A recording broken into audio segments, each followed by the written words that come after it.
todas, vamos a ver un poco hoy los temas 1, 2, 12 y 47.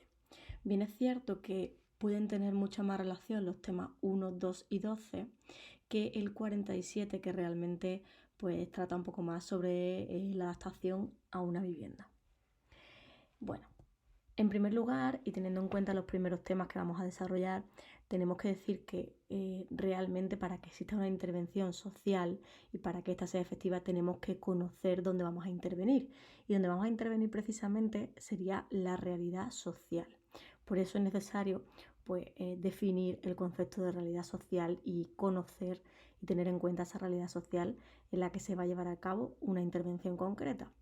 Podemos decir que no existe, por tanto, una realidad social única que sea estática, sino que realmente son muchos sistemas sociales en cada época, en cada lugar, que se encuentran en constante cambio. Así que al tener en cuenta esta realidad social, tenemos que adecuarnos también a sus características, a sus necesidades. ¿Para qué? Pues para provocar en ella el efecto que queremos con la intervención social que vamos a llevar a cabo. Si hablamos de realidad social, Durkheim tomaba la sociedad como un todo compuesto de partes y estas últimas trabajando en función del todo. Es decir, no se trata de partes sueltas, sino se trata de partes que componen un todo y que velan por este todo. Con lo cual, si realizamos la comparación, por ejemplo, con un ser vivo, la sociedad la comparamos con un ser vivo, tenemos que tener en cuenta que los órganos permiten la existencia del organismo. Es decir, sin estos órganos no habría organismo, que sería lo que denominamos la realidad social. Durkheim en concreto lo que nos quería transmitir es que cada parte cumple una función con respecto al todo, al orden establecido, y de esta forma poder así mantener este orden. Atendiendo a Juárez podemos decir que el concepto de realidad social se trabaja desde una doble conceptualización. Por un lado tenemos una conceptualización restringida en la cual pues, se refiere precisamente a todo lo concreto, lo explícito, lo que podemos apreciar, es decir, lo que ocurre y podemos ver como realidad social. Esto en una intervención social nos permite, por supuesto, intervenir, pero no vamos a llegar a conocer en profundidad los hechos sociales que ocurren tras lo que percibimos a simple vista. Por otro lado, tenemos una conceptualización pues, mucho más amplia que se refiere a todo lo que es subjetivo y a lo que afecta indirecta y subjetivamente a la realidad social. Es decir, cuando vamos a hacer una intervención social, tenemos que escarbar un poquito, profundizar y ver cuáles son las necesidades reales que pueden tener las personas que componen esta realidad social en la que vamos a intervenir. Por tanto, uniendo estas dos conceptualizaciones, pues podemos decir que todas juntas, estas dos conceptualizaciones juntas, constituyen pues, lo que denominamos como realidad social y todos los hechos, los fenómenos, las situaciones que vamos a tener y que se van a desarrollar como consecuencia de la interacción humana. Pero claro, si vamos a intervenir concretamente en una determinada realidad social, nos damos cuenta que las sociedades han ido cambiando a lo largo del tiempo. En concreto, Lenski toma como rasgo distintivo la tecnología y distribuye o habla de 5 posibles sociedades, 5 tipos de sociedades que podemos distinguir. En concreto, pues hablamos, por ejemplo, de las sociedades cazadoras y recolectoras, de las primeras sociedades agrícolas y de pastores, de las sociedades agrarias, de las sociedades industriales y también de las sociedades postindustriales. Bien es cierto que si hablamos hoy en día de la sociedad en la que nos encontramos, muchos autores determinan que esta es denominada como sociedad de la información. Incluso algunos autores hablan de que ya estamos en este tipo de sociedad, una nueva sociedad, sobre todo ligada y vinculada a las sociedades pues, más occidentales, en la cual pues, se ha desarrollado sobre todo después de la Segunda Guerra Mundial. El Club de la Reforma en 1979 nos habla del desfase humano. ¿Qué es el desfase humano? Pues sería esa crisis de la civilización occidental en la cual pues, el mundo actual es tan complejo, se están experimentando tantos cambios que nuestras capacidades, nuestras cualidades no nos permiten casi afrontar estos cambios que se están produciendo. Bueno, y si hablamos de este tipo de sociedades que hemos visto anteriormente, sí que tenemos que tener en cuenta una serie de aspectos para analizar una sociedad, cualquiera de las sociedades.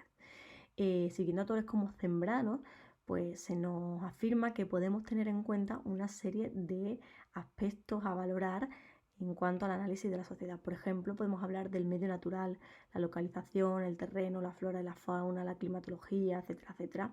El medio urbano, que también es la distribución, un poco las funciones del suelo, los accesos, las viviendas, los edificios. El medio social, en el que entraría todo lo que es la demografía, la organización social, la conflictividad social.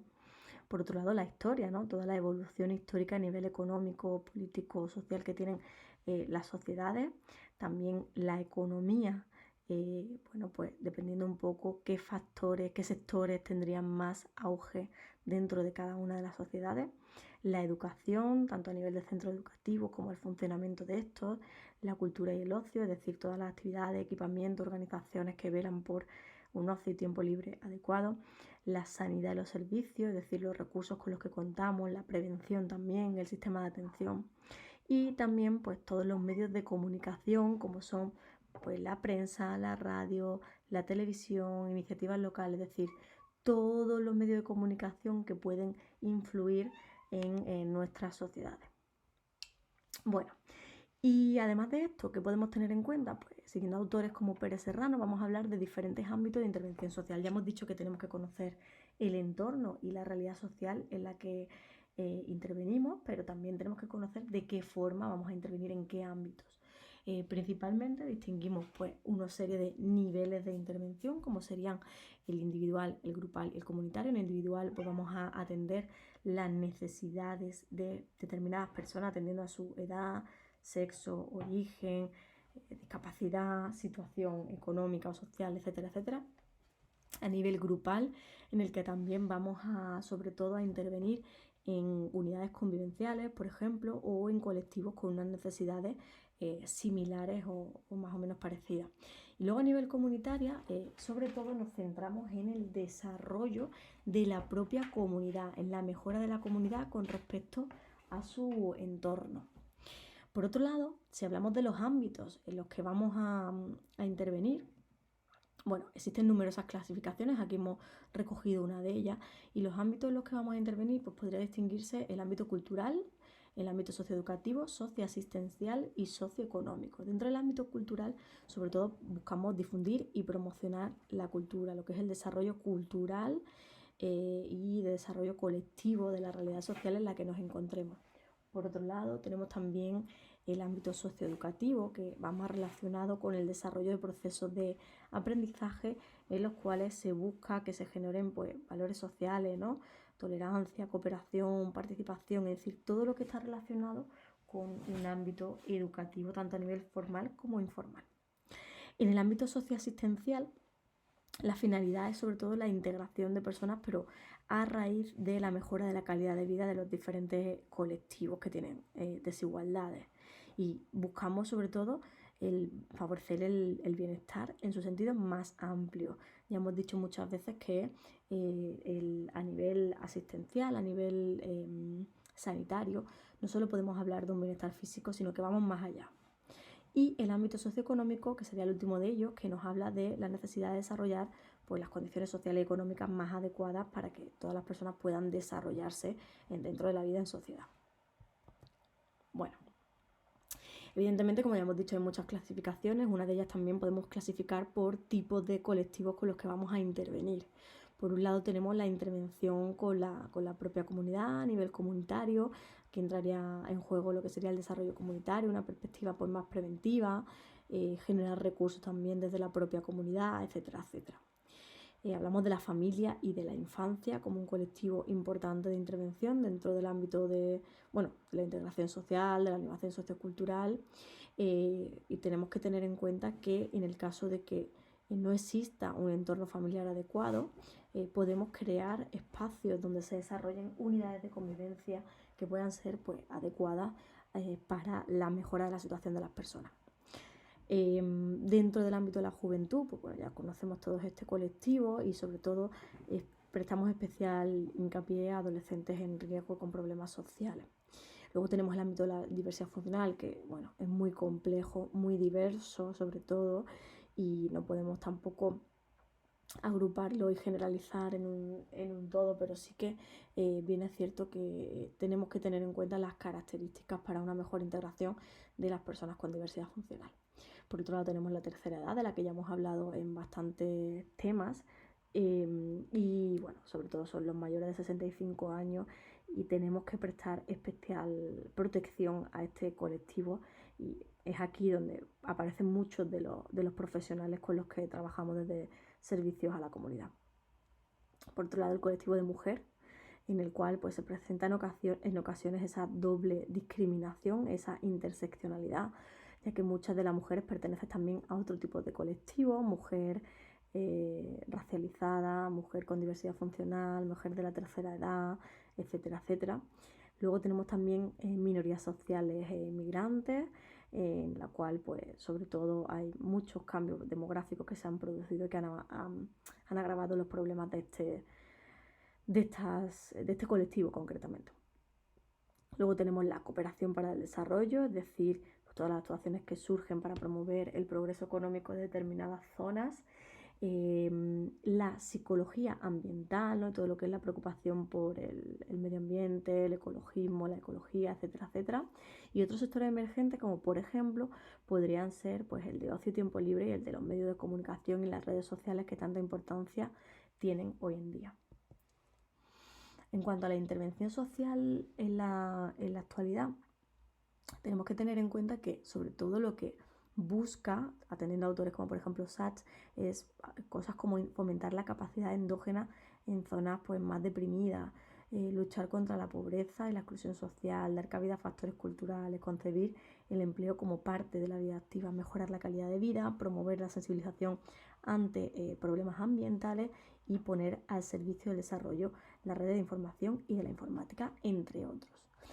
Si nos centramos hoy en día en cuáles son los objetivos que nos marcamos desde la intervención social, bien es cierto que cada vez más hablamos de los objetivos de desarrollo sostenible, de los ODS. De hecho, muchos de los proyectos que desarrollamos, tanto en ciclos formativos como en el ámbito social, están siempre vinculados con la consecución de estos objetivos, ¿no? De los ODS.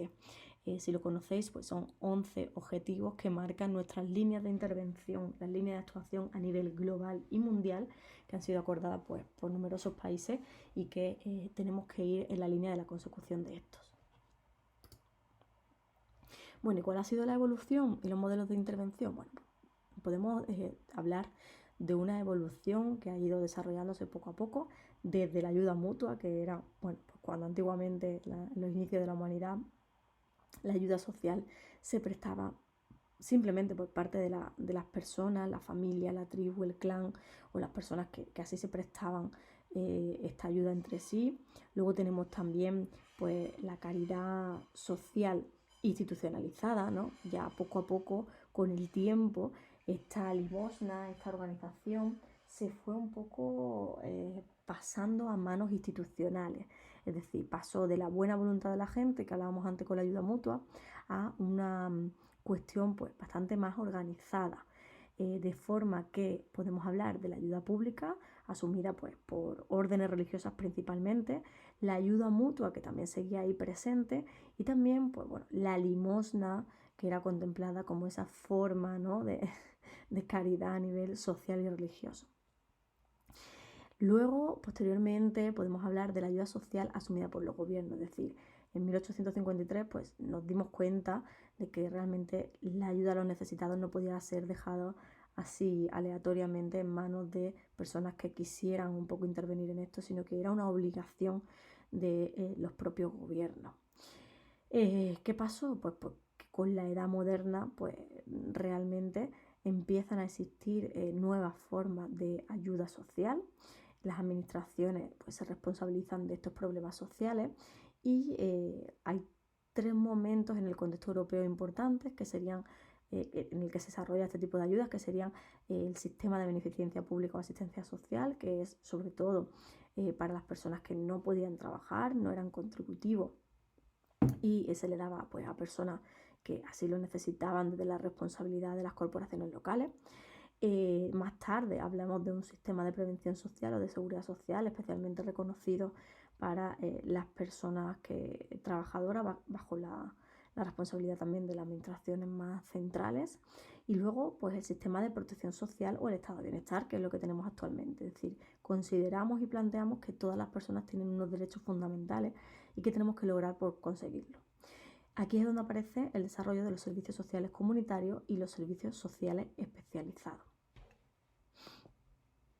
Dentro de este modelo de bienestar podemos hablar de diferentes modelos de intervención, como sería el modelo asistencial, en el cual pues es unidireccional y sobre todo va dirigido hacia el pobre, hacia el necesitado, y tendemos pues sobre todo a ayudar y hacerle benefactor de determinadas ayudas, ¿no?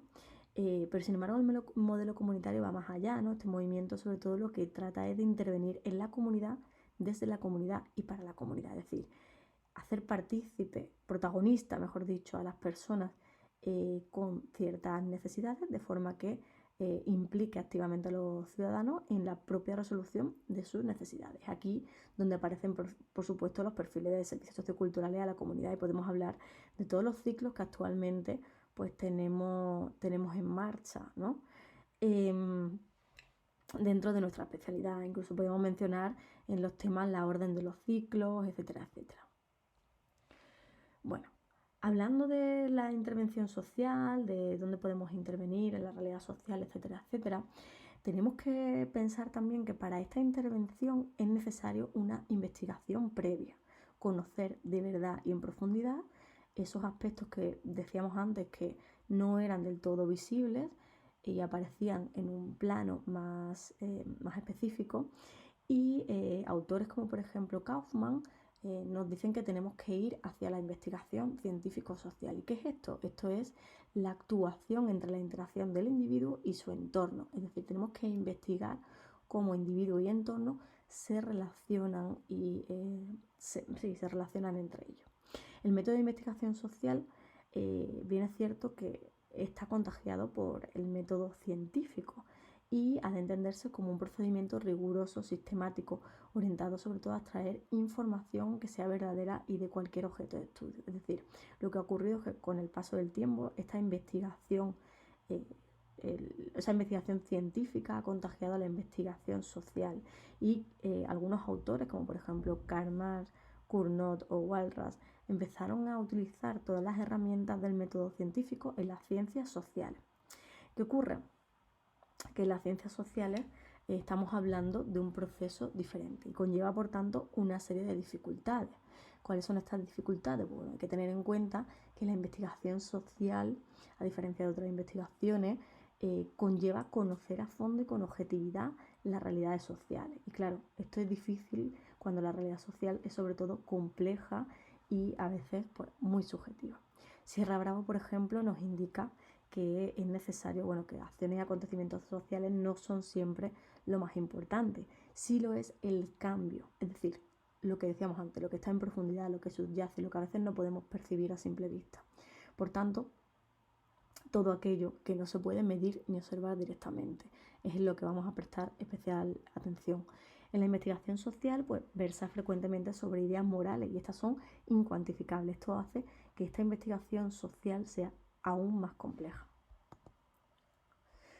¿Y qué métodos usamos dentro del ámbito de la investigación social? Pues sobre todo vamos a tratar de identificar el problema y el objeto de estudio.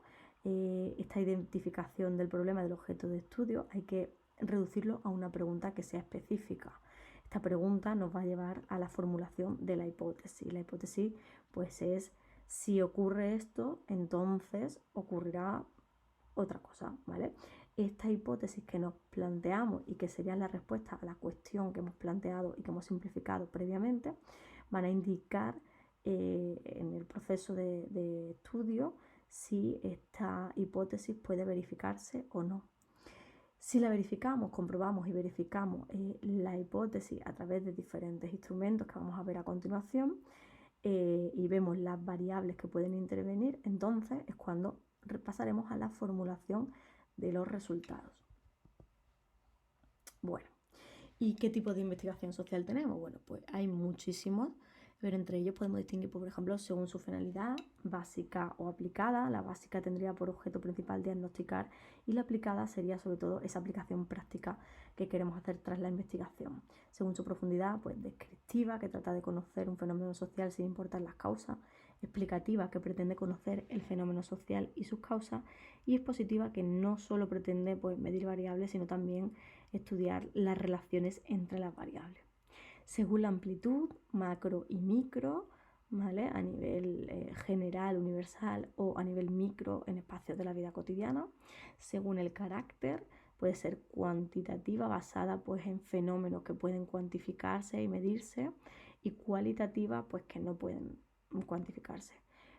Por marco de actuación, de campo o si se desarrolla en un laboratorio, y según su naturaleza, que puede ser documentales, en la cual vamos a obtener información de fuentes documentales, donde se manifiesta la realidad social, empírica, que trabajan los hechos de experiencia directa de una forma no manipulada, experimentales, en los cuales observamos los fenómenos grupales provocados de una forma más artificial en el laboratorio, y luego las encuestas, en las que los datos obtenidos son a través de manifestaciones verbales o escritas de los sujetos que están involucrados y que forman los grupos. Pero sin embargo tenemos que tener en cuenta que dentro de la investigación social una de las partes más importantes es la investigación, acción, participación. ¿Qué es esto? Pues la idea de investigación, acción, participación parte sobre todo de Lewin, que se caracteriza por ser un método de investigar conducente a la acción social, ¿no? Esto es lo que nos dice autores como Lewin. Néstor Zavala lo define como el método de investigación y aprendizaje colectivo de la realidad basado en un análisis crítico con la participación activa de los grupos implicados, que se orienta a estimular la práctica transformadora del cambio social. Esto no es más que lo que todos conocemos como desarrollo comunitario, es decir, investigar en la comunidad, con la comunidad, para que sean ellos los que abran los ojos, sean conscientes de su propia realidad y quieran al mismo tiempo pasar a la acción y transformarla. Bueno, sobre todo esta diferencia principal, como podéis ver, es que la población, en este caso con una cierta necesidad, se hace y se incorpora como población, como gente protagonista de esta investigación y por supuesto de la acción, que es lo que pretendemos más adelante. Además de esto tenemos una técnica de recogida de datos. Principalmente podemos hablar de la observación como una fuente de recogida de información bastante importante, que lo vamos a llevar a cabo en el contexto natural donde queremos observar algún acontecimiento concreto. Hay muchos tipos de investigación, podemos hablar de interna, externa, sistematizada, no sistematizada o muy sistematizada, observación cualitativa, cuantitativa, pero al fin y al cabo la observación es una de las técnicas, las herramientas más importantes para obtener información dentro del ámbito social. Además podemos tener unas técnicas cualitativas como son el coloquio, los grupos de discusión, los documentos personales, la historia de vida, etcétera, etcétera. Y también técnicas cuantitativas, que aunque a veces nos resultan más extrañas utilizando dentro del ámbito social, es necesario ir combinando diferentes tipos de técnicas, como por ejemplo pueden ser las encuestas o también las entrevistas, tanto orales como escritas, etcétera, etcétera. Una vez recogidos los datos tenemos que tener en cuenta un instrumento para esa recogida, es decir, lo vamos a recoger a través de una serie de instrumentos, como por ejemplo podría ser los anecdotarios, las listas de control o las escalas de estimación. Bueno, y una vez hemos recogido toda esa información, todos esos datos, tendremos que analizar los datos para ver qué es lo que se puede extraer de ellos. Sierra Bravo nos dice que el análisis propiamente dicho, la interpretación y la explicación son técnicas, elementos esenciales en la recogida y en el análisis de esos datos. Es decir, necesitamos hacer un análisis de los datos que estamos recabando, tenemos que interpretarlo y además intentar darle una explicación. Entonces, pasamos por tres fases. Además de todo esto, esta técnica de análisis de datos puede ser de una forma cuantitativa o cualitativa. Cuando hablamos de técnicas cualitativas, entre ellas podemos distinguir el análisis univariado, bivariado o incluso el multivariado, en el cual lo que tratamos de ver es la correlación entre varios indicadores, uno, dos o varios indicadores.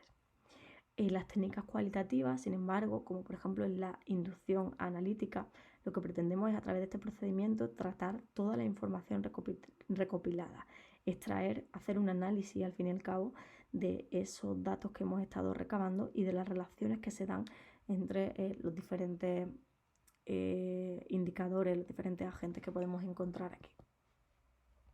Y luego, posteriormente, después de ese análisis de datos, pasaremos a la elaboración de conclusiones.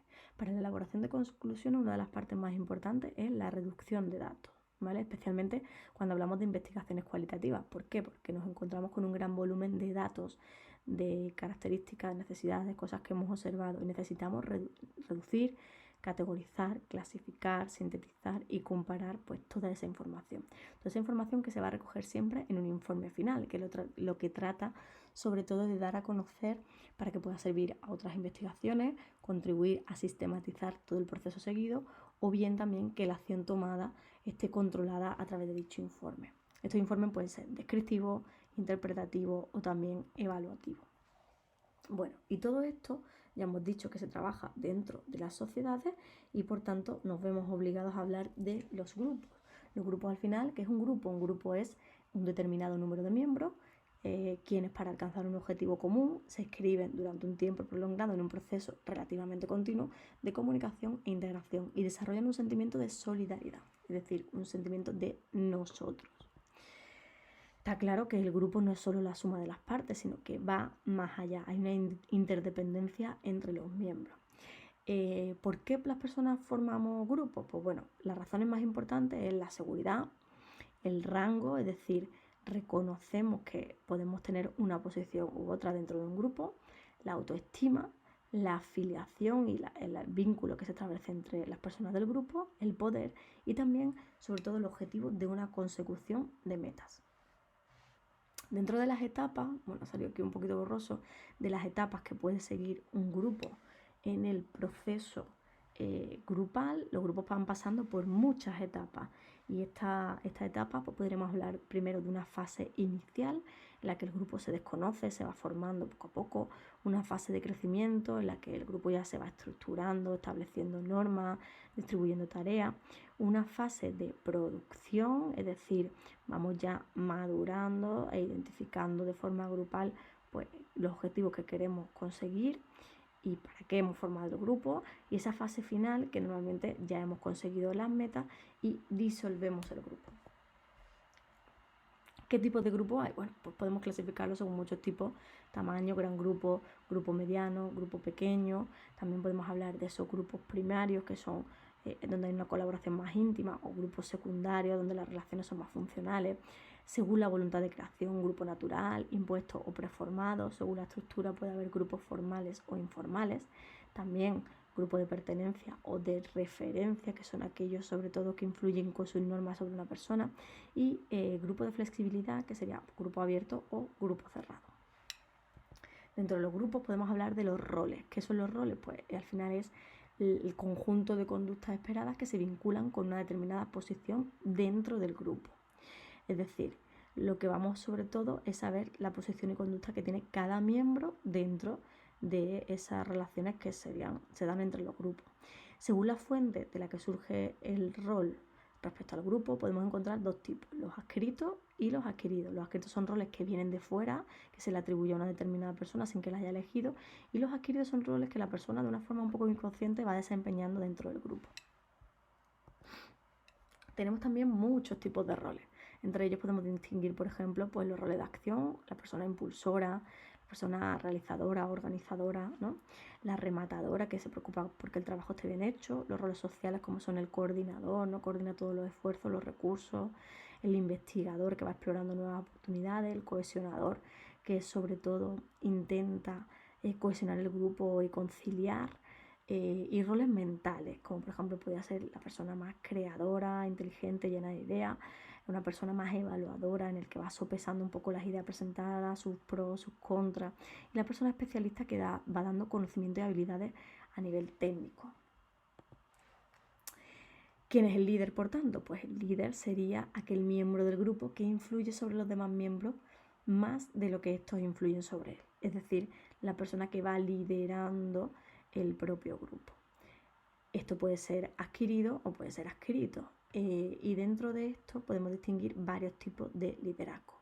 Un líder autoritario, en el que sobre todo toma la responsabilidad de las decisiones sin tener en cuenta muchas veces al entorno, al resto del grupo.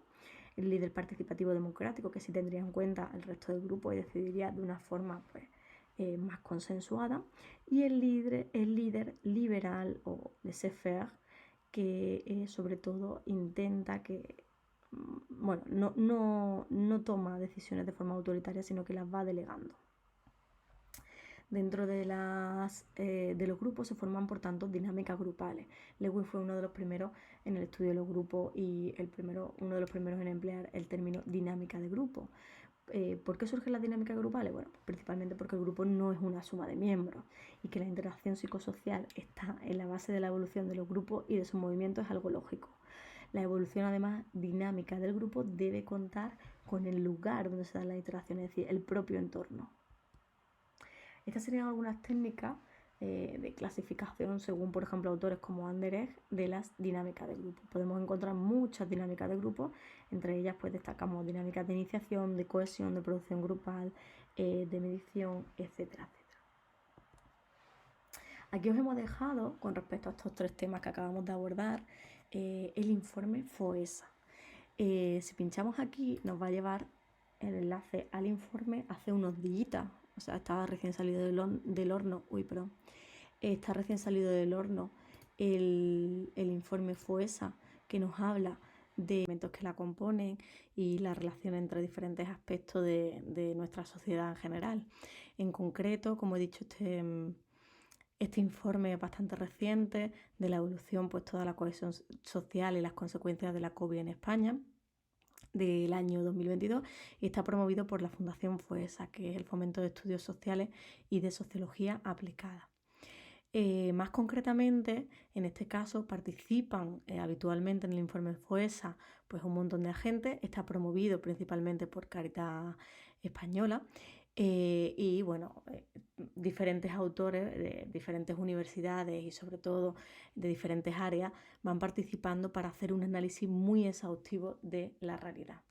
Si nos vamos al índice, en este caso, del informe FOESA, bueno, es verdad que este está bastante enfocado al tema de la crisis de COVID, pero bueno, ¿qué es lo que se articula? ¿En qué se articula? En diferentes capítulos que van a ir trabajando diferentes temáticas. Por ejemplo, el primero de ellos habla de la intensidad de una nueva crisis de empleo sin haber resuelto la anterior. Es decir, no hemos salido de una crisis cuando realmente estamos en otra, por otras circunstancias, pero estamos en otra, y cómo esto está afectando un poco al empleo, la destrucción del empleo, aumenta la incertidumbre, etcétera, etcétera.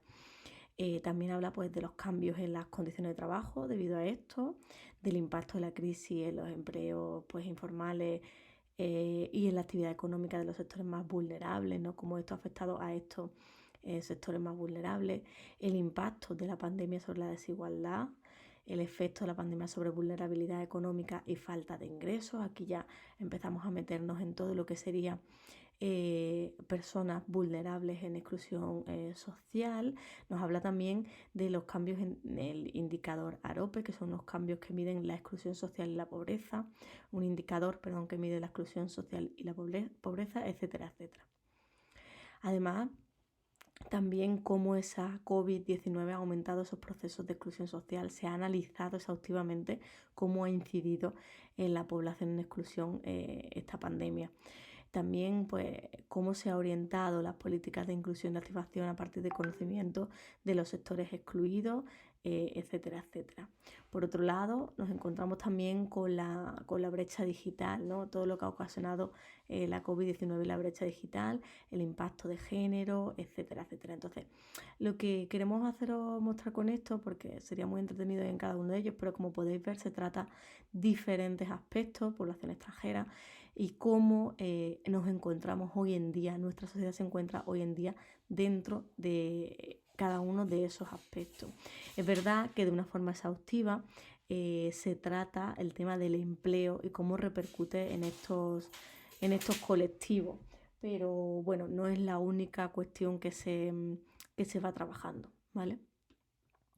Si nos fijamos en los primeros apartados, incluso del informe FOESA, pues vamos a ver, aparte de una presentación, en este caso también una presentación un poquito más exhaustiva y enfocada a la situación de pandemia que hemos atravesado, pero sí, bueno, que se realiza sobre todo a través de encuestas a la población, no solamente a nivel de cuestionarios, sino también entrevistas, para analizar todos estos factores, ¿vale? Bueno, me voy a ir, exacto, esto es lo que quería enseñaros, que realmente está todo trabajado de una forma cualitativa, analizando pues un poco todo el proceso, pero también de una forma cuantitativa a través de diferentes instrumentos de recogida de datos. ¿Vale? Es un informe muy completo en el que vamos a ver mucha información muy cercana a nuestra realidad. En este caso, ya os digo, enfocada al tema COVID, pero habitualmente si vemos otros informes anteriores vamos a ver que realmente vemos un análisis muy exhaustivo de la realidad en la que nos podemos encontrar. Bueno, volvemos a nuestro tema, porque como habéis visto hemos trabajado 3 temas que están directamente relacionados, y ahora vamos a ver el último tema que nos quedaría por ver, ¿vale? Además del informe FOESA, en el tema 47, que está más relacionado con integración social, porque sería el de adaptación de la vivienda, vamos a ver las ayudas técnicas que son necesarias y las diferentes adaptaciones que pueden hacerse dentro de una vivienda. En cuanto a legislación, pues sobre todo vamos a trabajar la Ley 39/2006 y también el Real Decreto 1/2013, que es el que realmente refunde 3 leyes, ¿vale? Que sería la LISMI, la LIONDAU y también sobre materia de igualdad de oportunidades, no discriminación, accesibilidad, etcétera, etcétera. Esta es la que realmente refunde estas 3 leyes. ¿Qué son por tanto las ayudas técnicas? Pues las ayudas técnicas son todo producto o servicio también derivado de las tecnologías de la rehabilitación que sirva para mejorar las condiciones de vida de las personas con discapacidad o personas mayores, es decir, en definitiva, personas con dependencia, ya sea utilizado por los consumidores primarios o secundarios. Esto es, vamos a encontrar diferentes tipologías de ayudas técnicas que pueden ser productos, pero también pueden ser servicios que se presten y incluyendo, pues, por ejemplo, dispositivos, equipos, instrumentos, software, etcétera, etcétera. Además, estos productos de apoyo deben cumplir la norma ISO 9999-2007, ¿vale? Que además cambia el término con respecto a la anterior versión y define claramente lo que sería un producto de apoyo. Lo más importante, sobre todo, es que las ayudas técnicas pues, deben servir para la realización de actividades de forma útil. Y una actividad la consideramos útil cuando se realiza con seguridad, es decir, con certeza y sin peligro, y también el tiempo real, es decir, es una actividad realizada en un tiempo acorde con sus necesidades.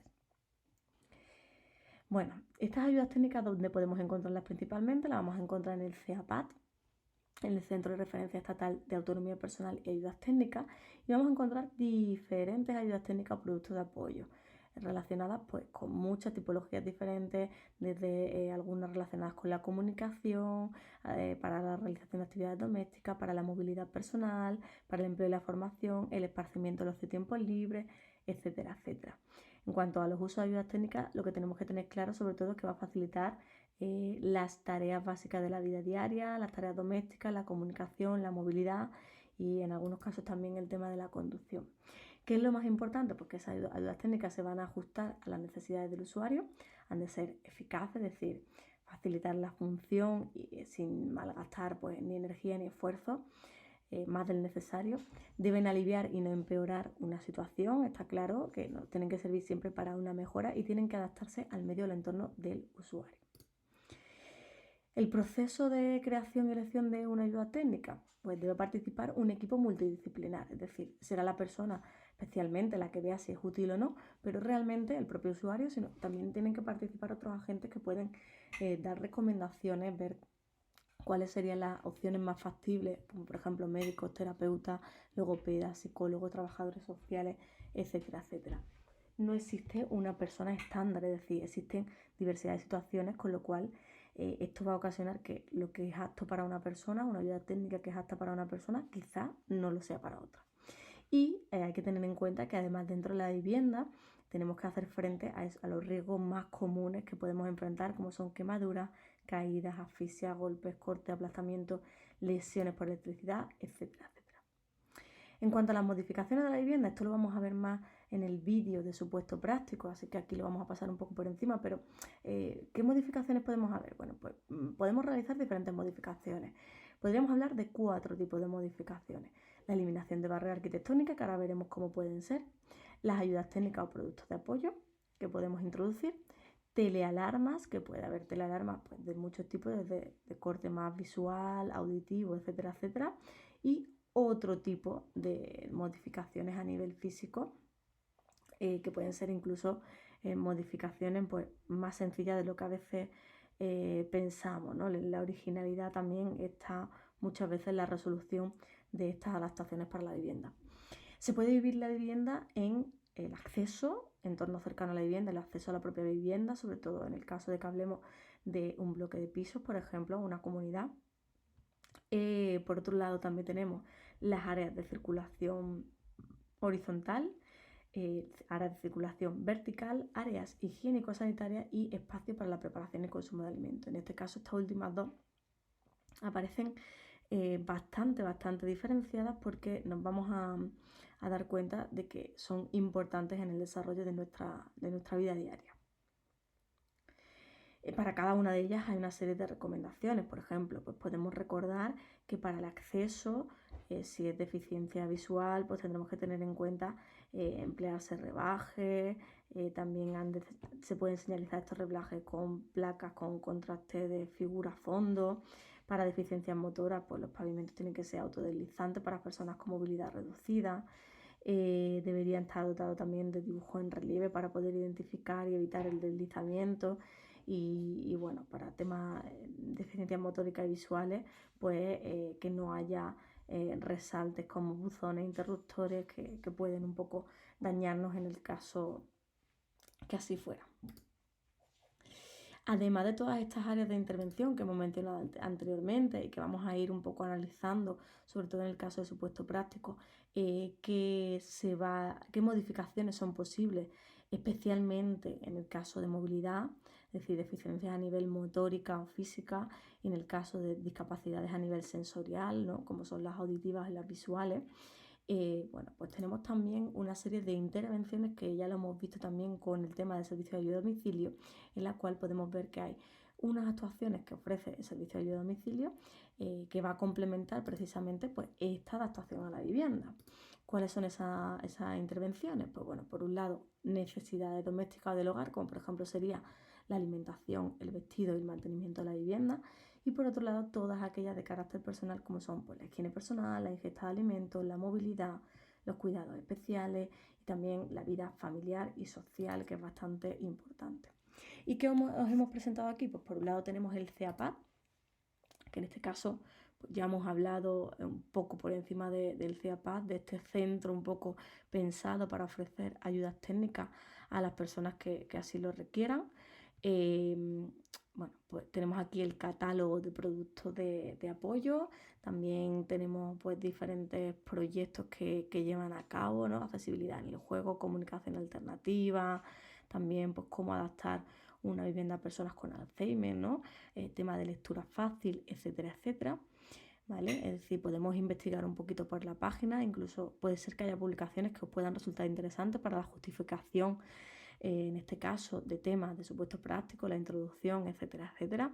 Además son normalmente pues, publicaciones con bastante sustento en material bastante interesante, ¿vale? Y bueno, sobre todo aquí lo más potente que podemos encontrar en nuestro catálogo de productos de apoyo, en el cual pues si entramos directamente al catálogo, vamos a ver, podemos buscar productos de apoyo y también podemos ver esa clasificación que hablábamos, esos productos de apoyo y búsqueda, por ejemplo, por categoría. Pues por ejemplo, para el ocio y queremos ver los juegos que hay disponibles.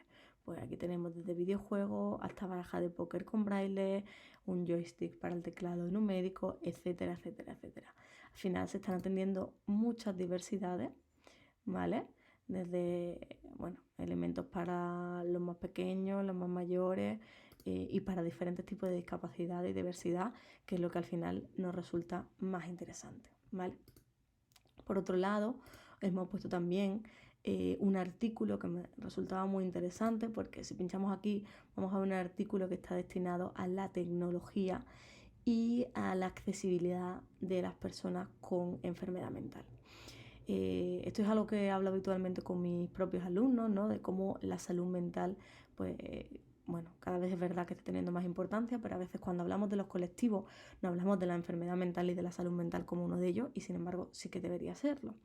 Nos centramos mucho en la discapacidad, pero no abordamos este ámbito. Entonces, este documento lo que trata es de mostrarnos diferentes herramientas y recursos que pueden darse para la mejora de la salud mental y la accesibilidad, utilizando la tecnología principalmente como facilitador de bienestar y participación, ¿no?